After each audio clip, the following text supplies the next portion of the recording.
Hello दोस्तों, स्वागत है आपका हमारे study channel Uttarakhand deep study में। और आइए आज हम एक नई सीरीज शुरू करते हैं बीएस नेगी बुक की।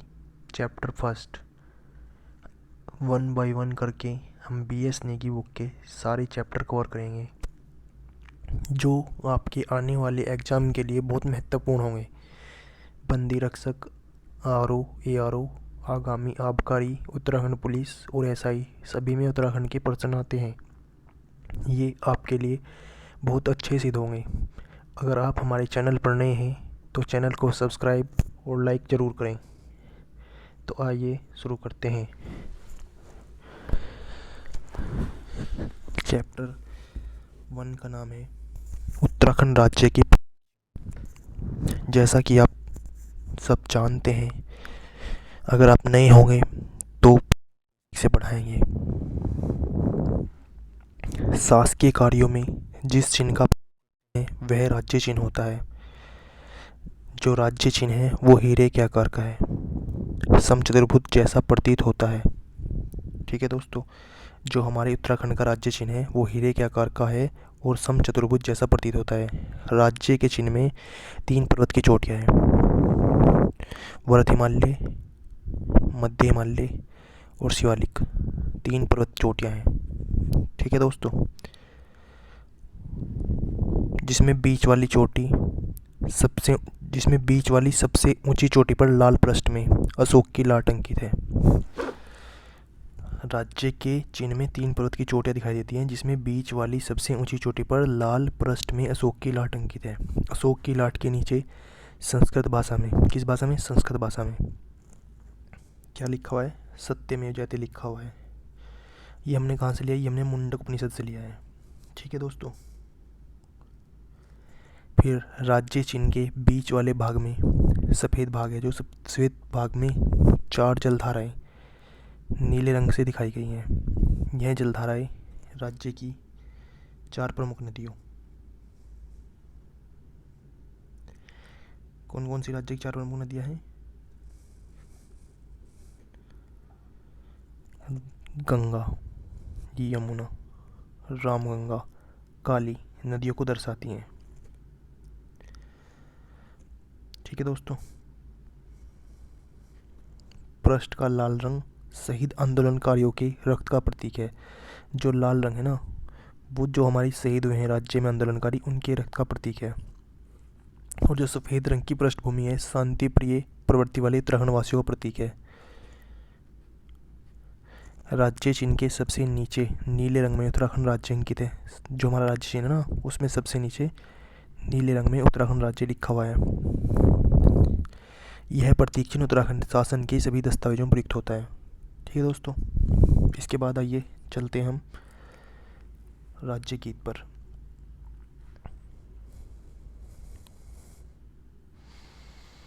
उत्तराखंड का राज्य गीत उत्तराखंड देवभूमि मातृ वंदन अभिनंदन है।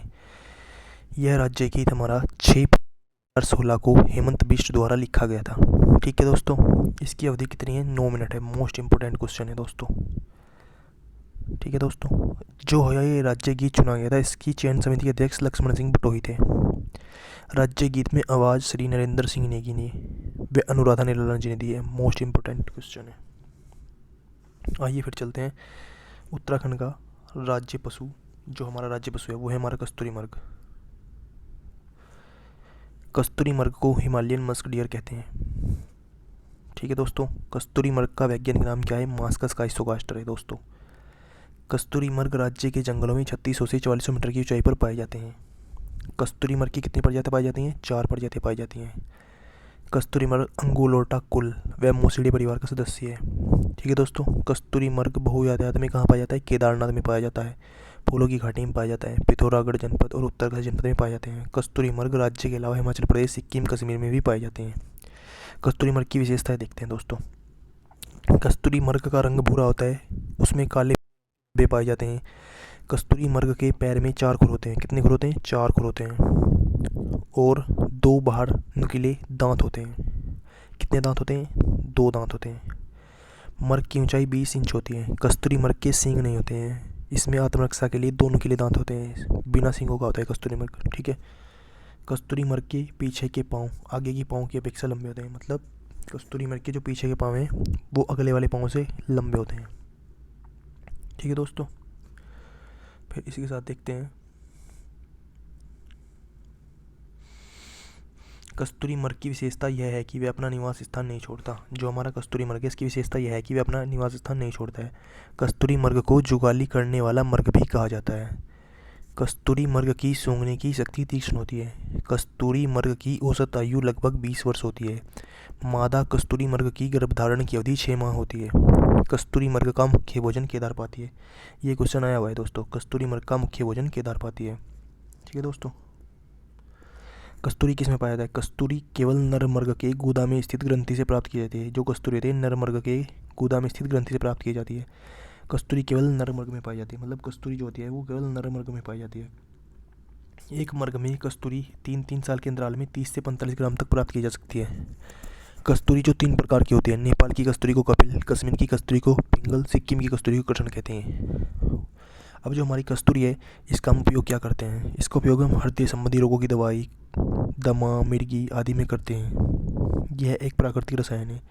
रासायनिक रूप से कस्तूरी मिथाइल ट्राइक्लोरो पेंटाडेकेनोल है। ठीक है दोस्तों, अब कस्तूरी मृग के हमने संरक्षण के लिए कुछ प्रयास किए हैं, उन्हें देख लेते हैं दोस्तों। कस्तूरी मृग संरक्षण। कस्तूरी मृग संरक्षण के लिए 1972 में केदारनाथ वन्य जीव विहार के अंतर्गत में 1972 में कस्तूरी मृग संरक्षण के लिए 1972 में केदारनाथ वन्य जीव विहार के अंतर्गत कस्तूरी मृग विहार की स्थापना की गई थी। इसका क्षेत्रफल कितना है दोस्तों? 957.20 वर्ग किलोमीटर है। उसके बाद 1977 में मेहरुड़ी बागेश्वर में कस्तूरी मृग पर अनुसंधान करने के लिए हमने एक केंद्र की स्थापना की गई है। ठीक है दोस्तों, उसके बाद 1982 में हमने कस्तूरी मृग प्रजनन व संरक्षण केंद्र की स्थापना की गई। ये कहाँ है? चमोली में। उसके बाद दोस्तों 1986 में अस्कोट वन्य जीव विहार की स्थापना की, 1986 में की। ठीक है, इसका क्षेत्रफल कितना है? 599.93 वर्ग किलोमीटर। इसमें सबसे ज़्यादा कस्तूरी मृग पाए जाते हैं। ठीक है दोस्तों, अब चलते हैं राज्य पुष्प। उत्तराखंड का राज्य पुष्प है ब्रह्मकमल। हिमालयी क्षेत्रों में 4800 से 6000 मीटर की ऊंचाई पर पाया जाता है। ब्रह्मकमल एस्ट्रेसी कुल का पौधा है। ब्रह्मकमल का वैज्ञानिक नाम सोसूरिया बुलेटा है। ब्रह्मकमल की अन्य प्रजातियाँ फेन कमल, कस्तूरा कमल है। ब्रह्मकमल को स्थानीय भाषा में क्या कहते हैं? कोलपदम। ब्रह्मकमल को स्थानीय भाषा में कोलपदम कहते हैं दोस्तों। हिमाचल प्रदेश में ब्रह्मकमल को दूधाफल कहते हैं। कश्मीर में ब्रह्मकमल को गलगल कहा जाता है। महाभारत के वन पर्व में ब्रह्मकमल को सुगंधित पुष्प कहा गया है। नेपाल में ब्रह्मकमल को टोपा गोला कहा गया है। ये इंपॉर्टेंट है, महाभारत के वन पर्व में ब्रह्मकमल को सुगंधित पुष्प कहा गया है। ब्रह्मकमल की विश्व में 210 प्रजातियाँ मिलती हैं। राज्य है, मतलब उत्तराखंड में 24 प्रजातियाँ मिलती हैं ब्रह्मकमल की, और पूरे विश्व में 210 प्रजातियाँ पाई जाती हैं। ब्रह्मकमल जो उत्तराखंड राज्य में कहाँ पाया जाता है? फूलों की घाटी में मिलता है, जो चमोली में स्थित है दोस्तों हमारी। केदारनाथ, पिंडारी, हिमनद आदि क्षेत्रों में बहुत पाए जाते हैं। ब्रह्मकमल किसका प्रिय है? ब्रह्मकमल महानंदा का प्रिय है और नंदाष्टमी को तोड़े जाने का महत्व है।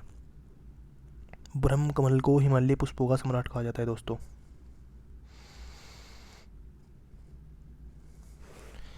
चलिए दोस्तों आगे देखते हैं। ब्रह्मकमल की विशेषता है। ब्रह्मकमल बैंगनी रंग का होता है। जो ब्रह्मकमल है हमारा, ये कैसा होता है? बैंगनी रंग का। ब्रह्मकमल बैंगनी रंग का होता है। इसके पंछी के रूप में खिलते हैं।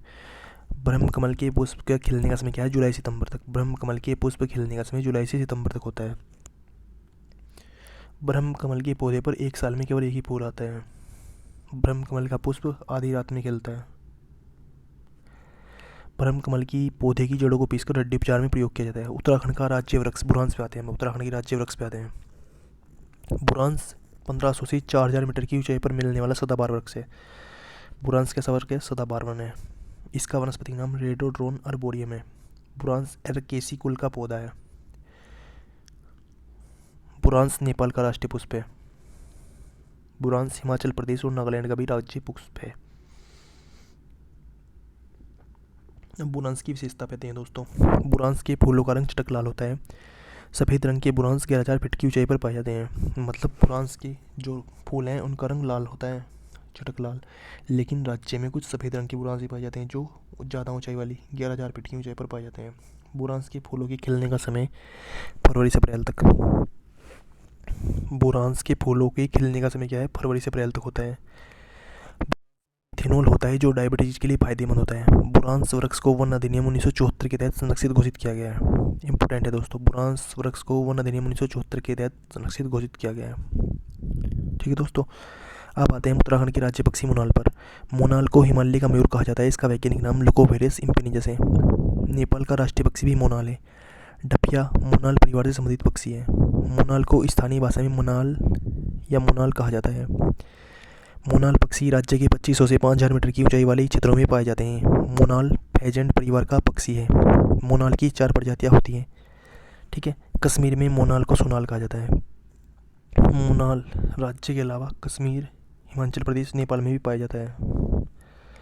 ठीक है दोस्तों, मोनाल की विशेषता देखते हैं अब हम। मोनाल अपना घोंसला नहीं बनाती है, ये किसी चट्टान या पेड़ के छेद में अंडे देती हैं। नर, जो मोनाल का नर होता है, उसके सिर पर मोर की भांति कलंगी होती है। मोनाल में प्रजनन किया वर्ष में, जो हमारा मोनाल पक्षी है, इसमें जो होती है 1 साल में 2 बार होती है। मोनाल का प्रिय भोजन आलू की पत्ती है, आलू की फसल। 1972 के तहत संरक्षित घोषित किया गया है, ये ध्यान रखने वाली बात है। राज्य के वन्य जीव संरक्षण बोर्ड द्वारा पहली बार 2008 में मोनाल की गणना कराई गई थी। ठीक है दोस्तों, अब आते हैं हम राज्य तितली। हमारी राज्य तितली कॉमन पिकॉक है। इसकी हमने 7 नवंबर 2016 को घोषित किया था। इसको स्थानीय भाषा में लोग मोर कहते हैं। कॉमन पिकॉक का वैज्ञानिक नाम क्या है? ये याद रखने वाली बात है। ये टिमरू के पेड़ पर अंडे देती है, उसकी पत्तियां खाती है। 2016 में देहरादून के लच्छीवाला में बटरफ्लाई पार्क खोला गया है। ठीक है दोस्तों, उत्तराखंड का राज्य वाद्य यंत्र। उत्तराखंड का राज्य वाद्य यंत्र क्या है? ढोल। भंडारी कमेटी की सिफारिश पर, किस कमेटी की सिफारिश पर? भंडारी। तत्कालीन मुख्यमंत्री, उस टाइम पर मुख्यमंत्री कौन थे जब वाद्य यंत्र घोषित किया? हरीश रावत ने 2015 में ढोल को राज्य वाद्य यंत्र घोषित किया था। ठीक है दोस्तों, ये एक पत्थर है जो तांबे, पीतल, चांदी, धातु ताल लगाकर बनाया जाता है। नौबत या निमती, रहमानी, बड़ी आदि ताल बजाई जाती हैं। नौबत ताल कौन बजाते थे? ओजी जाति के लोग। नौबत प्रातःकाल में ओजी जाति के लोग 22 पर ताल बजाते हैं। मांगलिक कार्य शुरू करने से पहले बढ़े ताल बजाई जाती है। मांगलिक कार्य करने से पहले बढ़े ताल बजाई जाती है। आईनी अकबरी में ढोल वाद्य यंत्र का उल्लेख मिलता है। अब उसमें क्या मिलता है? यंत्र का उल्लेख मिलता है। राज्य में ढोल सागर के अकेले ज्ञाता कौन है? उत्तम दास जी हैं। राज्य में ढोल सागर के उत्तम ज्ञाता उत्तम दास जी हैं। अन्य प्रतीक चिन्ह। उत्तराखंड राज्य का खेल फुटबॉल है। 2011 में राज्य खेल घोषित किया गया था। ठीक है दोस्तों, राजभाषा हिंदी है। दूसरी राजभाषा संस्कृत है, जो जनवरी 2010 में निशंक जी ने घोषित की थी। उत्तराखंड शासन द्वारा राज्य चिन्ह और प्रतीक चिन्हों का निर्धारण 4 अप्रैल 2001 में किया गया था। ठीक है दोस्तों, ये ढोल है हमारा, देख सकते हैं आप। ये कॉमन पिकॉक है हमारी, और इसी के साथ में हाँ, ये चैप्टर पूरा हो गया दोस्तों हमारा। तो आशा करते हैं आप सब लोगों को अच्छे से समझ में आया होगा। हम आप लोगों के लिए ऐसे ही नई नई वीडियो लाते रहेंगे। अगर आप चैनल पर नए हैं तो लाइक और सब्सक्राइब करें और शेयर जरूर करना। धन्यवाद दोस्तों।